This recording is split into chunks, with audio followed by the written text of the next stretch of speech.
6억의 인구가 살고 있다고 합니다. 가장 크게는 남자와 여자로 이제 구분을 하겠죠. 군에 가면 군인들은 군인과 민간인으로 구분을 합니다. 군인의 눈에는 남녀가 따로 없습니다. 군복을 입은 사람은 군인이고 나머지는 다 민간인일 뿐입니다. 종교로도 구분을 하죠. 종교를 가진 사람과 갖지 않는 사람.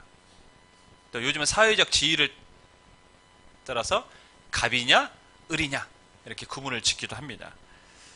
기독교인들 관점에서는 저 사람이 기독교인이냐 기독교인이 아니냐, 그러니까 크리스찬이냐 넌 크리스찬이냐 이걸로 이제 구분을 하기도 합니다.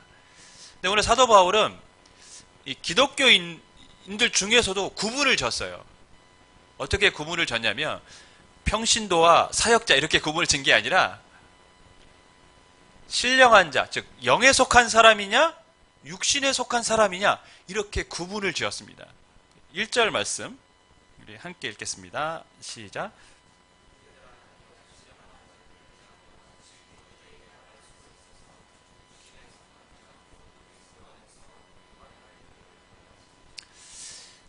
고린도 교회 성도들을 향해서 신령한 자들과 같이 대하지 않았. 그러니까 그들은 영적인 사람, 성령에 속한 사람은 아니었다라는 것이죠. 대신 그들은 어떤 사람입니까? 육신에 속하였다. 이렇게 말을 하고 있습니다. 2장에서 바울은 우리가 하나님의 지혜, 즉 그리스도의 십자가를 알게 된 것은 누구 때문이라고요? 성령께서 깨닫게 해주셨기 때문에 알았다고 말씀하였습니다. 그러니까 모든 사람은 이미 그리스도 안에서 하나님의 자녀가 된 것은 성령께서 그 안에 역사하셨기 때문이라는 것이죠. 근데 그럼에도 불구하고 모든 그리스도인이 다 같지는 않다는 것입니다. 무슨 말씀이냐면 성령의 역사가 믿을 때만 있고 그 다음부터는 없느냐, 그게 아니라는 것이죠. 성령은 우리 안에 오셔서 계속해서 역사를 하신다는 것입니다. 그래서 어떤 사람들은 신령한 자, 성령에 속한 사람들로 살아가지만 그러나 많은 또 사람들은 그 성령의 역사와 상관없이 믿을 때는 성령의 역사로 하나님을 알겠고 예수님을 믿었지만 그 후에는 성령과 동떨어진 육신에 속한 자처럼 살아가고 있다는 것이죠. 그것이 고린도 교회의 성도들이었다는 것입니다. 예수님을 믿고 늘은까지는 아니겠지만 성령의 인도하심을 따라 살아가는 사람들이 있습니다. 그런데 정말로 예수님을 믿고 그때만 은혜 받고 세상 사람과 똑같이 살아가는 사람들이 있습니다. 여러분은 어느 쪽에 속하십니까? 성령에 속한 사람들입니까? 육신에 속한 사람들입니까? 네, 침묵이 여러분의 대답이라고 제가 알겠습니다. 하나님께서 예수님을 십자가에 못 박혀 죽게 하시고 우리를 구원하셨습니다. 근데 그걸로면 됐지 왜 성령을 또 우리 가운데 보내주십니까? 우리를 하나님의 자녀 삼으신 것만이 하나님의 목적이 아니라는 거예요. 하나님께서는 성령을 우리 가운데 보내주신 이유는 뭐냐? 우리로 하여금 육신에 속한 자가 아니라 신령한 자, 성령에 속한 자로 살기를 원하셨기 때문에 성령님을 이 땅에 보내주신 겁니다. 그러므로 하나님은 우리를 구원하신 것이 최종 목적이 아니라 이 땅을 살아가면서 우리가 성령 안에서 살아가는 성령에 속한 자로 살기를 원하고 계십니다. 저는 여러분이 성령에 속한 자들이 되기를 주님으로 간절히 축원하겠습니다. 옆 사람에게 이렇게 축복합시다. 성령에 속한 사람이 됩시다. 제가 성령에 속한 사람이라는 것을 방금 느낄 수가 있었습니다. 저 아이들의 모습을 보면서 절대 화가 나지 않았어요. 웃음이 나왔습니다.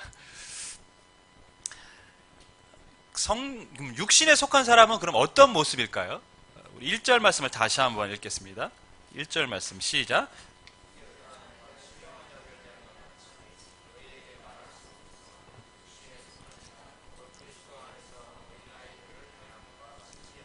육신에 속한 자는 곧 그리스도 안에서 어떤 사람들이라고요? 어린아이와 같은 사람들이라는 것이죠. 우리 교회 성도들은 우리 지호의 일생을 같이 하고 있습니다. 그죠? 우리는 지금 지호의 일생을 같이 살아가고 있어요.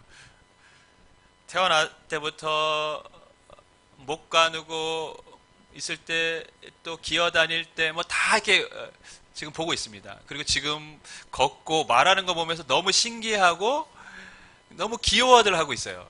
근데요, 지금 기호가 너무 귀엽잖아요. 나중에 안 귀엽다는 얘기가 아니라 근데 이 지호가 여기서 성장을 멈춰버리고 있다면 그때도 귀엽게 보여질까요? 지금은 이 아이가 때에 맞게 자라니까 귀여운 거예요. 근데 이 아이가 성장을 멈춰버렸어요. 그럼 그때도 귀엽게 느껴질까요? 아닙니다. 그때는 염려가 되고 근심이 됩니다. 자라나지 않으면 염려가 되고 근심이 되는 거예요. 사람들은 태어나면서 어른, 성인이 될 때까지 단계를 거치게 되어 있습니다. 모유 먹습니다. 그 다음 이유식 먹습니다. 부드러운 음식 먹습니다. 그 다음 단단한 음식 먹습니다. 그러면서 밥도 먹고 고기도 먹고 그렇게 성장하는 것입니다. 처음부터 밥 먹고 매운 음식 먹고 이렇지 못합니다. 그러면 탈납니다. 단계가 있습니다. 고린도 교회 성도들은 예수를 믿고 새로운 생명이 시작되었지만 그들은 자라지 않고 머물러 있었습니다. 늘 어린아이와 같은 신앙인이었던 것이죠. 그래서 바울이 근심하고 있는 겁니다. 2절 말씀 우리 같이 읽겠습니다. 시작.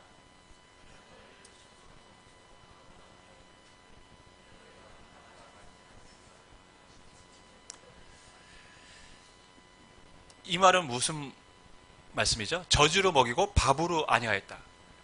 밥을 먹어야 될 때인데 여전히 저밖에 못 먹는 수준이라는 것이에요. 즉 고린도 교회 성도들은 오래전에 예수님을 믿고 신앙의 사람이 되었지만 그래서 이 정도 시간이 흘렀으면 그리스도의 복음의 심오한 진리를 깨달아야 되는데 그들은 여전히 초보적인 그런 믿음을 갖고 살았던 것입니다. 저는 우리 아이들이랑 대화하면 어려운 점이 있어요. 아이들이 막 게임하다가 서로 싸웁니다. 티격태격합니다. 그러면 제가 아버지로서 세연아, 네가 형이니까 게임을 할 때는 공평하게 진행을 해야지. 저는 굉장히 이 아이에게 중요한 이야기를 했습니다. 근데 이 아이는 좀 이따 듣고 있다가 그런데 아빠 공평이 뭐예요? 도대체 또 설명해. 그러니까 이게 내가 지금 이 아이를 훈계하고 있는데 그게 다 사라집니다. 일일이 또 설명을 해야 돼요. 그래도 이거는 양반입니다. 우리 이래 같은 경우는 아예 말귀 자체를 못 알아들어요. 너 이래 그러면 국물도 없다? 그러면 첫째, 둘째는 킥킥대고 웃어요. 무슨 말인지 안다라는 것이죠. 근데 이래는 네? 국물도 없다는 얘기가 뭔지를 무슨 말인지 못 알아듣는 거예요. 그러니까 대화가 안 돼요.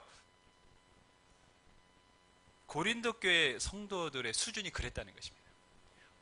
그러니까 바울은 뭔가 그리스도의 복음에 대해서 깊이 있는 것을 말하고 싶었는데 말할 수가 없어요. 왜? 이해를 못하니까. 늘 초보적인 것, 그것만 가르쳐야 되는 것입니다.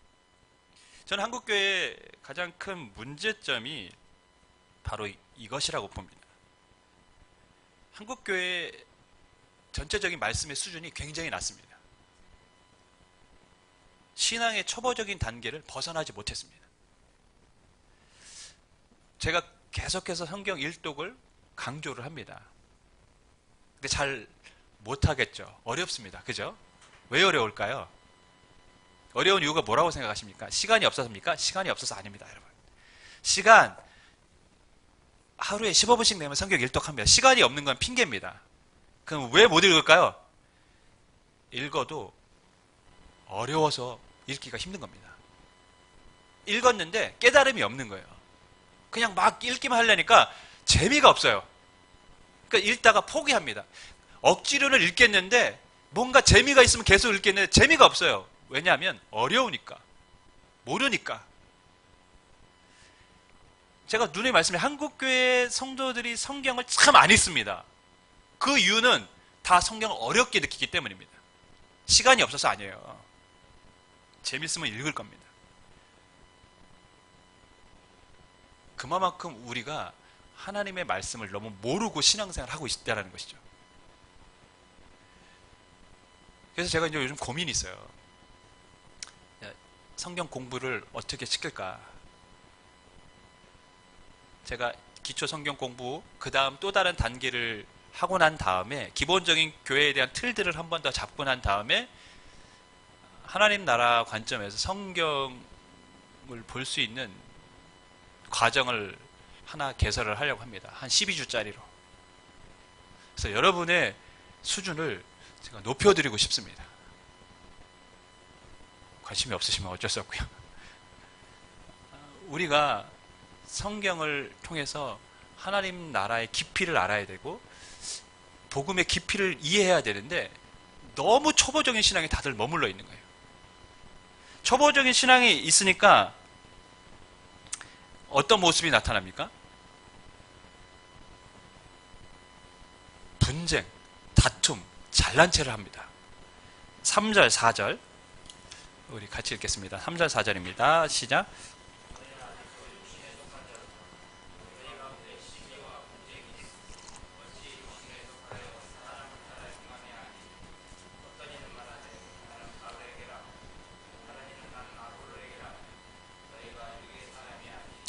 사도 바울은 고린도 교회 성도들을 육신에 속한 사람이라고 얘기했고 어린아이들이라고 얘기했습니다. 그렇기 때문에 너희들에게 무엇이 있다고요? 분쟁이 있다는 것입니다.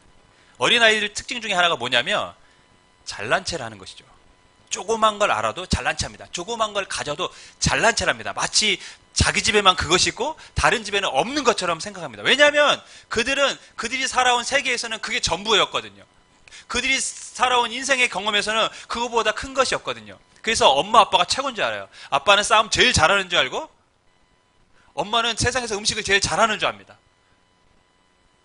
근데 아니죠. 착각입니다.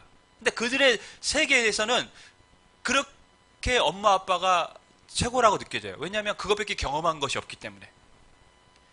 그게 인생의 전부였으니까요. 빈수레가 요란합니다. 선무당이 사람 잡습니다. 원래 조금 아는 사람이 잘난 체합니다. 많이 아는 사람은 절대 잘난 체하지 않습니다. 오히려 겸손합니다. 머리를 숙입니다. 제가 젊었을 때 지금 생각하면 오만방자했다고 생각합니다. 청년들에게 늘 했던 얘기가 있어요. 성경 모르는 거 있으면 다 물어봐라. 내가 다 대답해 줄게. 진짜 이러고 다녔어요. 근데 지금 생각해보면 지금도 제가 성경을 보면서 모르는 게 너무 많다고 생각이 듭니다. 요즘은. 근데 그때는 왜 그런 헛소리를 하고 다녔는지 지금 생각해 너무 창피한 거예요. 정말 뭐라고 얘기합니까? 하룻강까지 법무서운지 모르는 것처럼 아는 것도 없이 설치고 다녔구나. 이런 마음이 들 정도입니다. 저는 그럼에도 불구하고 제가 성경 공부 열심히 했으니까 여러분에게 가르칠 정도는 된다고 생각합니다. 여러분이 저와 같이 성경 공부하면서 좀 하나님을 알아갈 수 있었으면 좋겠습니다. 우리가 신앙의 초보에 머무르지 않았으면 좋겠습니다. 우리가 육신에 속한 자가 아니라 영에 속한 신령한 사람들이 되기를 다시 한번 주님으로 간절히 축원하겠습니다. 고린도 교회 성도들 어린아이니까 뭐합니까? 잘난 체를 하는 거예요.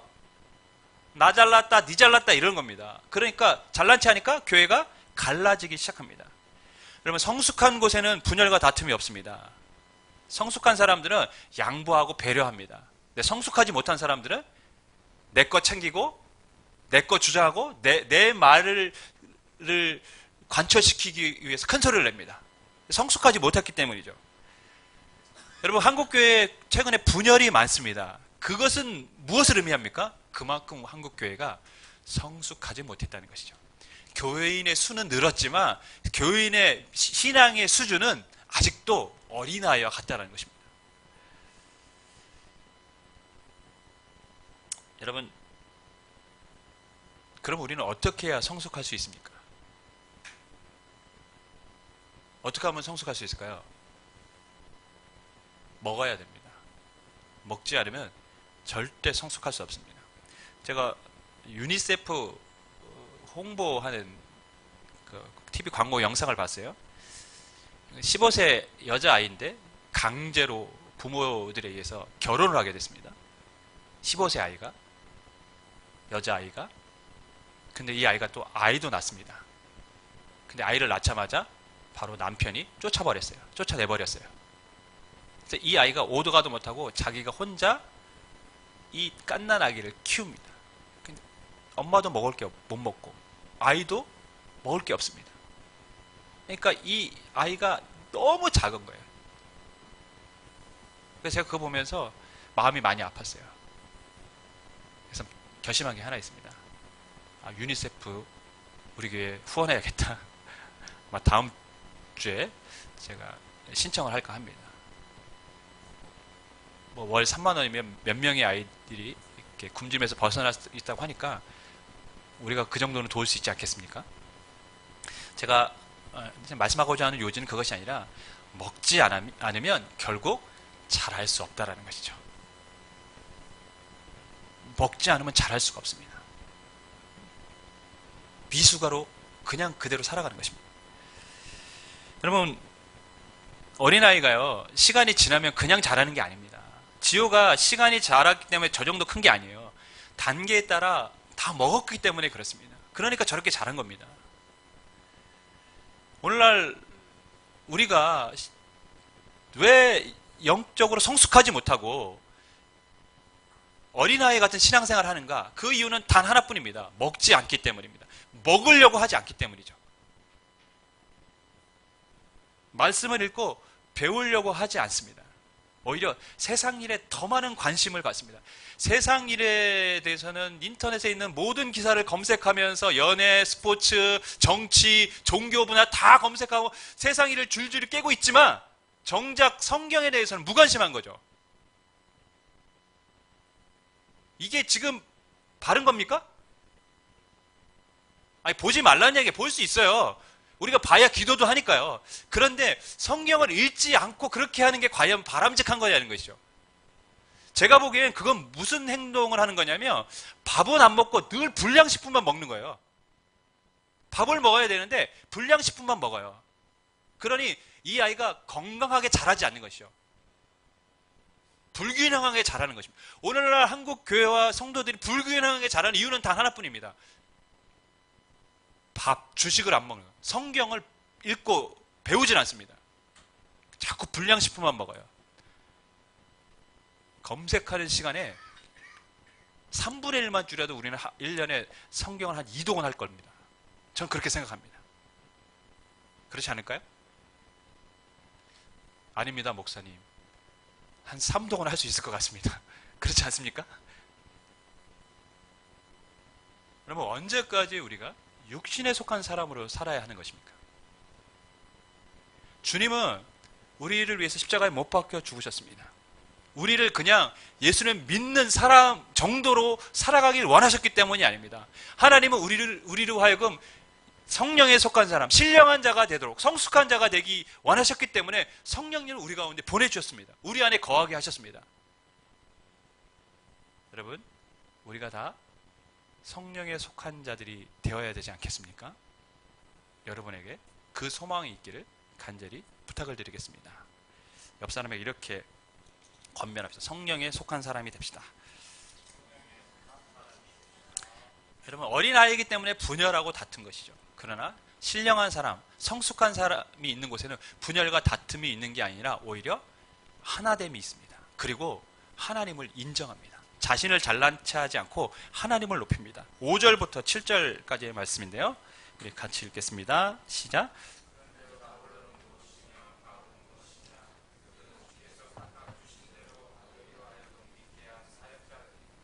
나는 심었고 아볼로는 물을 주었으되 오직 하나님께서 자라나게 하셨나니 그런즉 심는이나 물 주는 이는 아무것도 아니로되 오직 자라나게 하시는 이는 하나님뿐이니라. 아주 참 의미가 있는 말씀입니다. 바울은 나는 심었다 이렇게 하고 아볼로는 뭘 했다고 합니까? 물을 주었다고 얘기합니다. 근데 아주 적절한 표현이죠. 왜냐하면 고린도 교회에 가서 복음을 전해서 교회를 세운 사람은 누굽니까? 바울입니다. 그러니까 바울은 심은 사람입니다. 근데 그 뒤에 바울 뒤에 말씀으로 가르친 사람은 누굽니까? 아볼로입니다. 그렇기 때문에 아볼로에게는 자라나도록 물을 주었다라고 표현을 한 거예요. 나는 심었고 아볼로는 물을 주었다. 하지만 자라나게 한 분은 오직 하나님뿐이다. 우리는 아무것도 아니다. 나는 심었고 아볼로가 물을 주었지만 하나님이 자라나게 안 하셨다면 자라나지 못했을 거라는 것이죠. 그래서 자신의 공로를 드러내는 게 아니라 오직 하나님의 영광만을 나타냅니다. 여러분, 바울과 같이 전 인생을 하나님 앞에 희생한 사람이 없습니다. 헌신한 사람이 없습니다. 그런데 그는 자신의 공로를 나타내지 않습니다. 다 하나님이 하신 거라고 말씀하고 있습니다. 그러고 보면 그게 성숙한 그리스도인인 것 같아요. 아, 내가 잘났어. 내가 이렇게 능력이 있어. 이렇게 말하는 목사님은 성숙하지 못한 겁니다. 어떤 게 목사님은 이런 설교는 나밖에 할 수 없다고 하시는 분도 있어요. 내가 보기에 성숙하지 못한 겁니다. 성숙한 사람은 그렇게 얘기하지 않습니다. 하나님이 하셨다고 얘기합니다.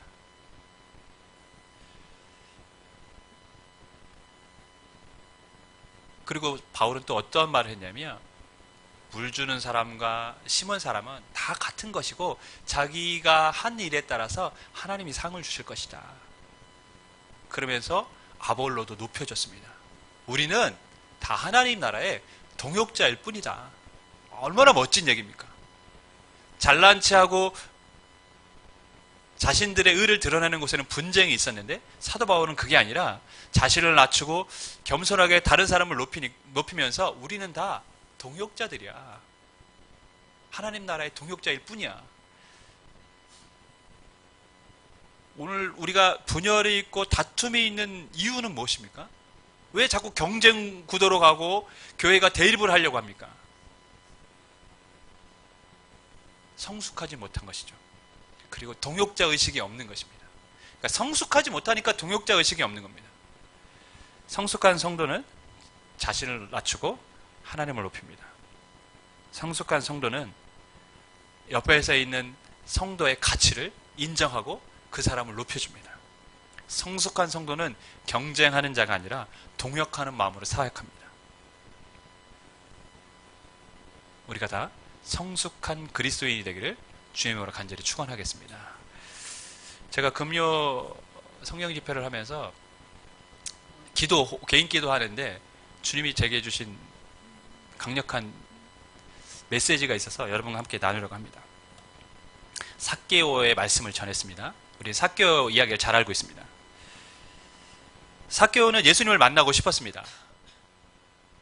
그런데 삭개오는 예수님을 만나기가 힘들었어요. 왜냐하면 많은 사람들이 모여 있었고 자기는 키가 너무 작았고 그리고 삭개오는 다른 사람들에게 이스라엘 민족의 죄인처럼 취급을 받았기 때문에 사람들에게 뭐 비켜달라고 양보할 수 있는 양보를 이렇게 말할 수 있는 그런 위치가 아니었습니다. 그러니까 멀리서 예수님 봐야 되는데 키도 작아요. 안 보입니다. 그래서 그가 할 수 있는 방법은 뭡니까? 예수님의 가는 길을 딱 보고 앞으로 막 가서 돌 무화과 나무 위로 올라갔습니다. 그리고 거기서 예수님을 지켜보고 있었습니다. 근데 그때 예수님이 삭개오 앞에 이르렀을 때 뭐라고 말씀하십니까? 삭개오야 내려와라. 이렇게 말씀하십니다. 삭개오야 내려와라. 저는 기도하는 중에 이 삭개오야 내려오라는 말씀이 저에게 하시는 말씀으로 들렸어요. 삭개오야 내려와라. 내가 너희 집에 유하여야겠다. 삭개오는 주님을 보는 것만으로도 만족했습니다. 그 나무 위에서 야 저분이 예수님이구나. 근데 그 마음에는 예수님을 만나고 싶었겠죠. 그러나 차마 예수님을 자기가 먼저 부를 수가 없습니다. 왜냐하면 자기는 죄인이었으니까요. 일반 사람들도 손가락질하는 죄인이었으니까요. 그렇기 때문에 차마 예수님을 부르지 못하고 그냥 보는 것만으로도 만족했습니다. 저분이 예수님이구나. 저분이 죄인들의 친구가 되시는 분이시구나. 근데 주님은 삭개오의 마음을 아셨습니다. 삭개오야 내려와라. 내가 너희 집에 유하여야겠다. 삭개오는 그 나무 위에서 주님을 보는 것 정도로 만족했지만 주님은 그것으로 만족하지 않으셨습니다. 주님은 삭개와 더 친밀한 관계, 대화를 나누기 원하셨습니다.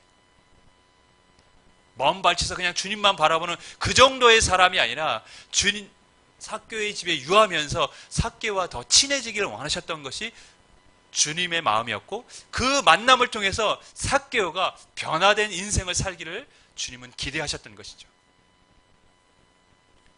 근데 제가 이 부분을 들으면서 주님이 저에게 하시는 얘기 같아요. 상호야, 내려와라. 지금 네가 머물러 있는 그 자리에서 벗어나라. 왜 자꾸 그 자리를 고수하느냐?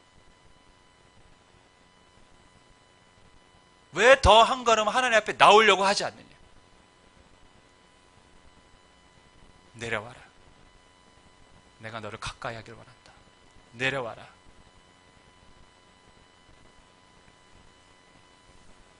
여러분, 우리는 돌 무화과 나무 위에서 내려와야 됩니다.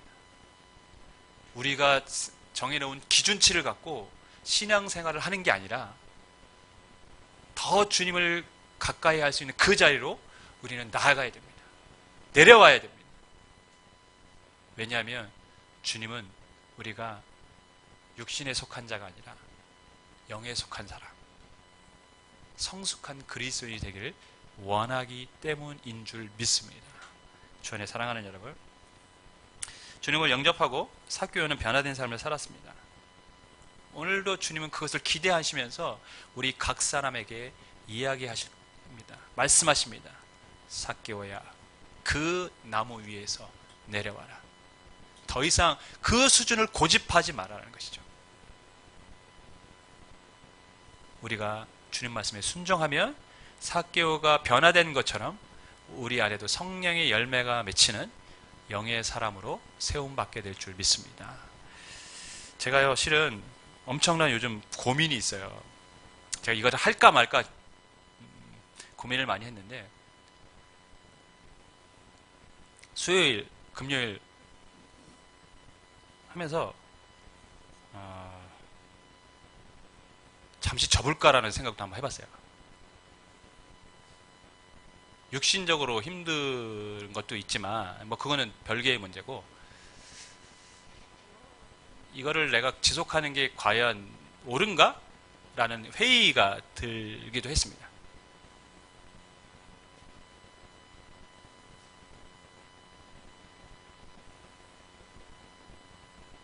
고민이 많이 됐어요. 그럼에도 불구하고 그게 제 사명이라고 생각하기 때문에 제 마음을 다잡습니다. 말씀을 가르쳐야 되고 우리 성도들을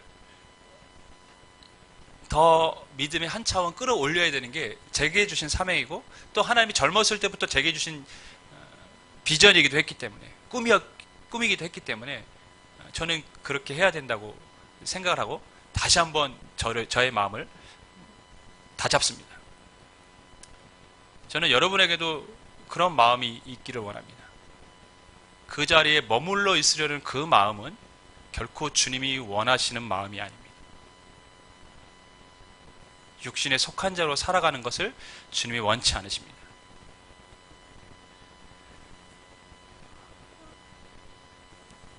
제가 조금 안타까운 것 중에 하나가 그런 거예요. 분명히 주님의 세계는 바다처럼 넓은데 지금 인간은 저 바다의 그 깊이가 무엇인지도 아직도 탐험도 못하잖아요. 바다 저 끝에는 뭐가 있습니까? 인간이 갈 수도 없어요.